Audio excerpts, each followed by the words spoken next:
Thalikkulam public ലൈബ്രറിയുടെ ആഭിമുഖ്യത്തിൽ പുസ്തക പ്രദർശനവും വിദ്യാർത്ഥികൾക്ക് സൗജന്യ കുട വിതരണവും നടത്തി. തളിക്കുളം പബ്ലിക് ലൈബ്രറിയുടെ ആഭിമുഖ്യത്തിൽ പുസ്തക പ്രദർശനവും വിദ്യാർത്ഥികൾക്ക് സൗജന്യ കുട വിതരണവും നടത്തി.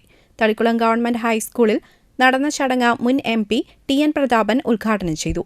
പബ്ലിക് ലൈബ്രറി വിദ്യാർത്ഥികൾക്കായി നൽകിയ കുടകൾ KA വിശ്വംഭരൻ പ്രധാനാധ്യാപിക A അബ്സത്തിന് കൈമാറി. തളിക്കുളം ഗ്രാമപഞ്ചായത്ത് വൈസ് പ്രസിഡന്റ് PK അനിത പുതിയ പുസ്തകങ്ങൾ വിദ്യാർത്ഥികൾക്ക് പരിചയപ്പെടുത്തി.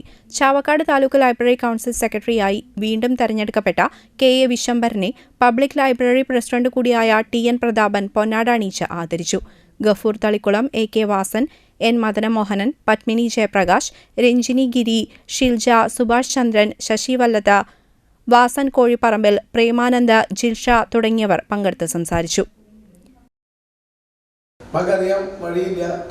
PN പണിക്കർ എന്ന് പറയുന്ന ഒരു മഹാൻ നമ്മുടെ മലയാളത്തിൽ ജീവിച്ചിരുന്നു, കേരളത്തിൽ ജീവിച്ചിരുന്നു. അദ്ദേഹം ഏറ്റവും കൂടുതൽ പുസ്തകങ്ങളെ സ്നേഹിച്ച ആളാണ്. എല്ലാ ഗ്രാമങ്ങളിലും നഗരങ്ങളിലും പുസ്തകശാലകൾ തുടങ്ങാൻ വേണ്ടി മുൻകൈയെടുത്ത ആളാണ്. ആ പുസ്തകശാലകളുടെ പേരാണ് ലൈബ്രറി എന്ന് പറയുന്നത്. ലൈബ്രറിയിലൂടെ നമ്മളെ പോലുള്ള ആളുകൾക്ക് വായിച്ചു വളരാൻ വേണ്ടി ഏറ്റവും കൂടുതൽ പിൻബലം നൽകിയ അദ്ദേഹത്തിൻ്റെ ജന്മദിനത്തിലാണ് വായനാ ദിനം ജൂൺ 19 കേരളം മുഴുവൻ ആഘോഷിച്ചത്. അതിലൊരു വാരം നീണ്ടു നിൽക്കുകയാണ്, ഒരാഴ്ചക്കാലം നീണ്ടു നിൽക്കുന്നതാണ് വായനാ വാരാഘോഷം. തലക്കുളം പബ്ലിക് ലൈബ്രറി 1947 രജിസ്റ്റർ ചെയ്തതാണെങ്കിലും അതിന് മുൻപ്, ഇന്ത്യക്ക് സ്വാതന്ത്ര്യം കിട്ടുന്നതിന് മുമ്പ് ഉണ്ടാക്കിയതാണ് തലക്കുളം പബ്ലിക് ലൈബ്രറി. ഞാനും തലക്കുളം ഗവൺമെൻറ് ഹൈസ്കൂളിൽ പഠിച്ചൊരു വിദ്യാർത്ഥി ആയിരുന്നു.